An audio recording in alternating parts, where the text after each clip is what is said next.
వాళ్ళు వీళ్ళు అనే భేదం లేదు.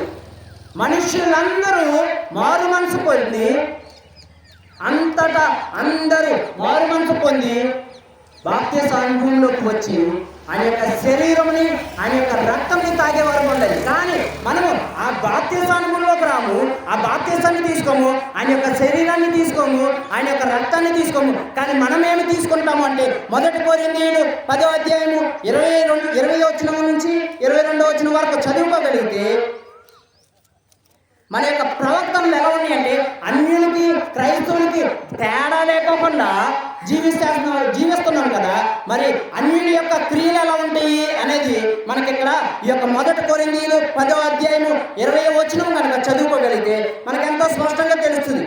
మరి అన్యులు ఎలా ఉంటున్నారా, ఎందుకని క్రైస్తవులు అన్యులకి వేరుగా ఉండాలి, వేరుగా అంటే మన యొక్క క్రియలు దేవుని మెచ్చేవిగా ఉండాలి అనేసి ఎందుకు అలా చెప్తున్నారు అనేది మనం జ్ఞాపకం ఉంచుకోవాలి.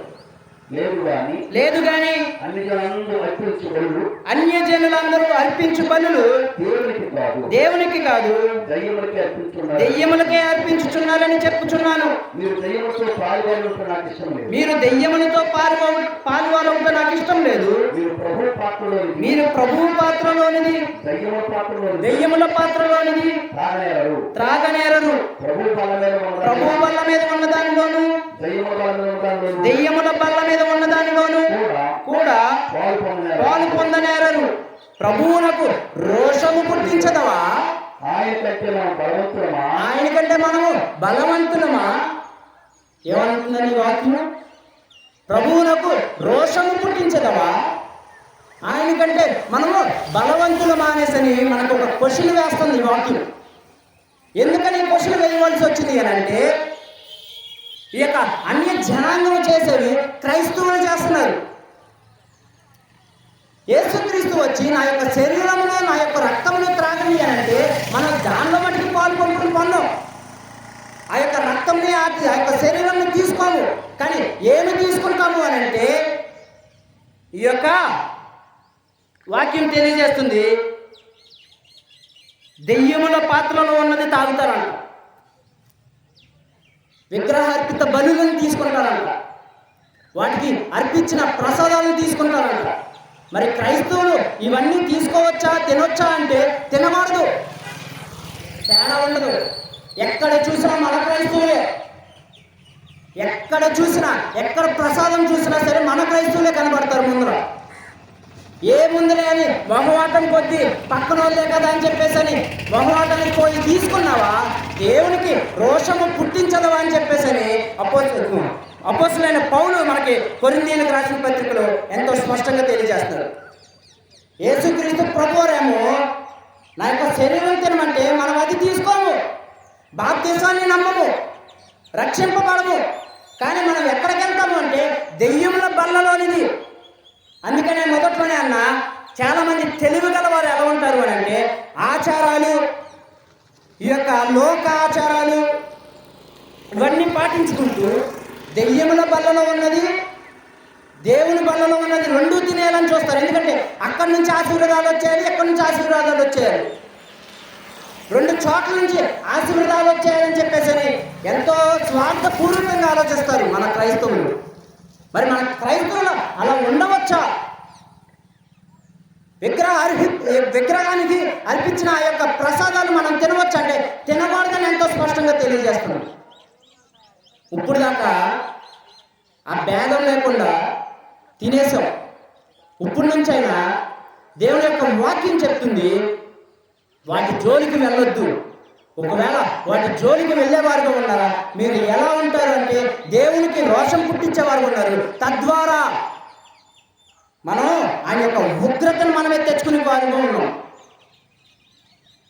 ఒకసారి మనం పాత నిబంధనలు మనం జ్ఞాపకం చేసుకోగలిగితే దానియేలు కానీ షడ్రకు మెషకు అబేద్నెగోలు కానీ వీళ్ళందరూ దేవునికి లోబడి వాళ్ళ యొక్క క్రియలు ఎక్కడ తప్పిపోయి దేవునికి తప్పుగా కనిపిస్తాయని చెప్పేసి రాజు వచ్చి రాజభోగాలు ఇచ్చినా సరే, ఆ యొక్క మధురమైన టేస్టీ మంచి మంచి ఆహారం ఇచ్చినా సరే తినమని తిరస్కరించారంట. ఎందుకని అలా తిరస్కరించారు అంటే దేవునికి వాళ్ళ యొక్క ప్రవర్తన అనేది కనపరుచుకోవాలి, యోగ్యమైనదిగా కనపరుచుకోవాలి. మనకలాగా ఎగబడి తిన్నా. రాజు వారికి నియమించిన వాక్యం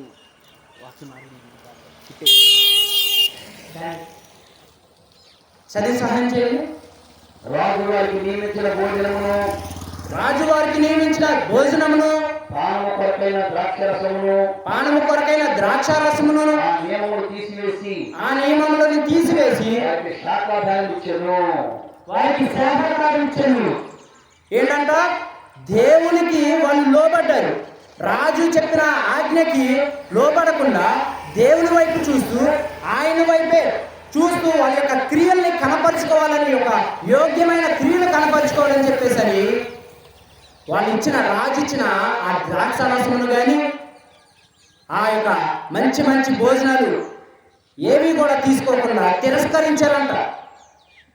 మరి దేవుడు చేయాల్సిన పని దేవుడు చేస్తాడు. మనం ఆయనకి మన యొక్క క్రియలు కనపరుచుకుంటే, మరి దానియేలుకి కానీ వీళ్ళందరికీ ఎలాగిచ్చారంటే ఆహారం, రాజు ఆజ్ఞాపించిన ఆహారం కాకుండా వేరే ఆహారం ఇచ్చారంట. దేవుడు పరిస్థితుల్ని కూడా మార్చగల దేవుడు. అందుకనే మనము గనక ఒకవేళ ఆ యొక్క విగ్రహార్పిత బలులను గనక తీసుకొని తిన్నవారమైతే దేవునికి రోషం పుట్టించేవారు ఉన్నాం. మన యొక్క క్రియల్ని మనం కనపరుచుకున్న వారు అంటే ఆయన యొక్క నిత్య రాజ్యాన్ని సంపాదించుకునేవారు ఉన్నాం. ఏముందిలే, ఎవరు చూడట్లేదులే అని చెప్పేసని మనం దొంగసాటుగా వెళ్ళి తినినా సరే మనుషులు చూడకపోవచ్చు, హీఈస్ వాచింగ్ అస్.